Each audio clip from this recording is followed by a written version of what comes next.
Hello friends, welcome to Trilokya 6600. Telangana స్టేట్కి సంబంధించి Dasara holidays అలాగే క్యాలెండర్ అనమాట 2024-25కి సంబంధించిన హాలిడేస్ క్యాలెండర్ అయితే రిలీజ్ చేశారు. సో మనకి హాలిడేస్ అయితే విపరీతంగా వస్తున్నాయి కదా. సో ఖచ్చితంగా ఎడ్యుకేషనల్ అప్డేట్ కోసం, ఎనీ టైం అప్డేట్స్ కోసం అయితే ఖచ్చితంగా ఫాలో అవ్వండి. ఫస్ట్ టైం చూస్తుంటే సబ్స్క్రైబ్ చేసుకోండి. తెలంగాణలో మాత్రం గుడ్ న్యూస్ అయితే స్టూడెంట్స్ ఎగిరి గంతేస్తారనమాట ఈ న్యూస్ ఉంటే. ఎందుకంటే వాళ్ళకి 13 రోజులు దసరా హాలిడేస్ వస్తున్నాయన్నమాట. 13 రోజులు ఎలా వస్తాయి అంటే మనకి మరి అక్టోబర్ 2వ తారీఖు నుంచి, అంటే గాంధీ జయంతి నుంచి 14వ తారీఖు వరకు సెలవులు అయితే ప్రకటించిందనమాట. అంటే దాదాపు 13 డేస్ వస్తున్నాయన్నమాట.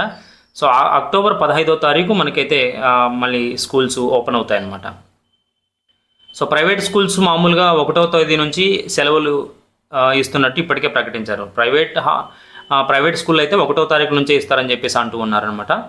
సో 15వ తారీఖు అయితే మళ్ళీ రీఓపెన్ ఉంటాయన్నమాట.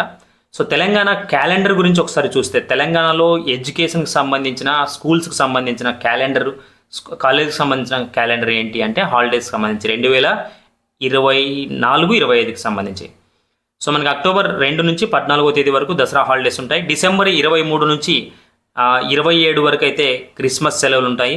జనవరి 13 నుంచి 17వ తేదీ వరకు సంక్రాంతి హాలిడేస్ అయితే ప్రకటించిందనమాట. తర్వాత 2025 ఏప్రిల్ 23వ తేదీ వరకు పాఠశాలలు కొనసాగుతాయి. సో ఏప్రిల్ 23వ తారీఖు వరకు పాఠశాలలు అయితే ఉంటాయని చెప్పేసి అంటూ ఉన్నారనమాట.